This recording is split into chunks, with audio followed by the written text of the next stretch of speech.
નમસ્કાર દર્શક મિત્રો, સત્યમેવ જયતે લાઈવ ન્યૂઝમાં આપ સૌનું હાર્દિક સ્વાગત છે।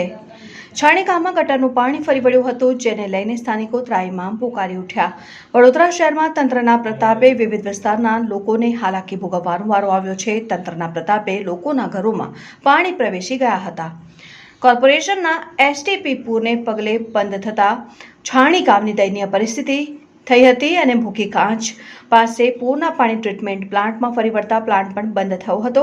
5 દિવસથી શાસકોના અનગઢ વહીવટથી છાણી ગામના રહીશોને પાણી વગર રહેવાનો વારો આવ્યો હતો।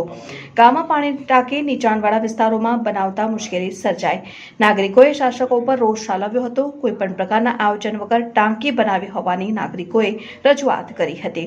ગામમાં ડ્રેનેજના પાણી ફરી વળતા ગંદકી, દુર્ગંધ સાથે રોગચાળાની ભીતિ પણ લોકોને સતાવે છે।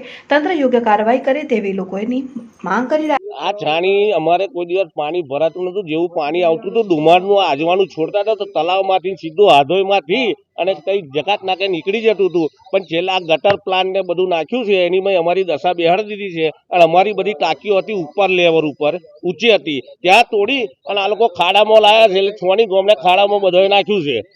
જોની જોઈને જ નારિયેલો ફોડા એના ખાડા મેલાયા છે।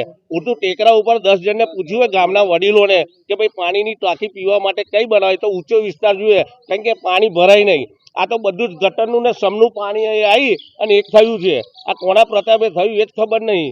એ લોકોએ ગામ વાળાને તો પૂછવું જોઈએ। 10-15 એવા વડીલો હોય કે ભાઈ પાણી ક્યાં ભરાય છે, તો પાણીનું બધો ખાડો જ છે ને એની ગટર કરી છે। છેલ્લા 5-6 દિવસથી પાણી મળતું નથી। એ તો અમારા હારા જે કોર્પોરેટર હરીશભાઈ છે તે ટેન્કરોથી બધાને પીવાનું પાણી આપે છે ને બધું પૂરું પાડે છે। છેલ્લા 5-6 દિવસથી પાણી વગર થયા છે, નયા ધોયા વગર પાણી પીવાનું મળે છે। એ તો અમારા કોર્પોરેટર છે બધે ફરી ફરીને બિચારા પાણી આપે છે ટેન્કરોથી। એટલે ખાડાની મય અમન નાખ્યા છે આ લોકોએ। આ વાતો દરરોજનું સોલ્યુશન કરવું જ પડે। આ ટાંકી અહીંથી કાઢીને ત્યાં જ લઈ જવી પડે। પેલી તોડી છે ત્યાં એ ઊંચું એરિયા છે, કોઈ દિવસ પાણી ન ભરાય। ભલે 60-70 ઇંચ વરસાદ પડે તો ત્યાં પાણી ન ભરાય, પણ આ કોના બદનસીબે અહીં ખાડો કર્યો અને બધાને ગાલી દીધા એ ખબર પડતી નથી। છાણીનું જે એપીએસ છે એ ખાડામાં બનાવેલું છે। વિશ્વામિત્રી ભૂખી કાસ છે એક્ઝેક્ટ એની બાજુમાં બનાવેલું। એટલે ભૂખી કાસની અંદર પૂરના લીધે જે પાણી આવ્યા છે એ બધા એસટીપીમાં ઘૂસી ગયા છે। જ્યાં સુધી પાણી ઉતરે નહીં ત્યાં સુધી ગટરોના પાણી લે નહીં। એના જે પાણી જે છે એ બધા બેગ મારીને છાણી ગામમાં ઘૂસ્યા છે। તમે જે જગ્યાએ જો ગંદકી પાણી ભરેલા બધું ગટરના જ પાણી છે। વરસાદી પાણી કરતાં ગટરના પાણીના લીધે છાણીની અંદર સૌથી મોટો પ્રોબ્લેમ થયો છે। પાણીની ટાંકીની અંદર જે પાણી ઘૂસે એ બી ગટરના જ છે। પણ સદનસીબ એટલું સારું છે કે સંપ છે એની અંદર ગટરના પાણી ઘૂસેલા નથી।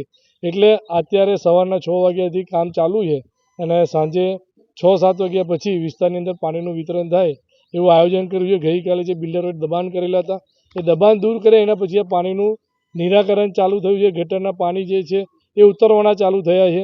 એટલે સૌથી પહેલાં તો કોઈ પણ જગ્યાએ કોઈ તમે આયોજન કરો છો પાણીની ટાંકીઓ એસટીપીઓ ખરેખર પાણીને ખાડાની જગ્યાએ જે જગ્યાએ પાણી ના ભરાતા હોય એ ખરેખર સર્વે કરવાનું જરૂર છે ને એના પછી બનાવવું જોઈએ, જેનાથી ભવિષ્યમાં આખા વડોદરા શહેરની અંદર આવી તકલીફ વડોદરા શહેરના લોકોને ના થવી।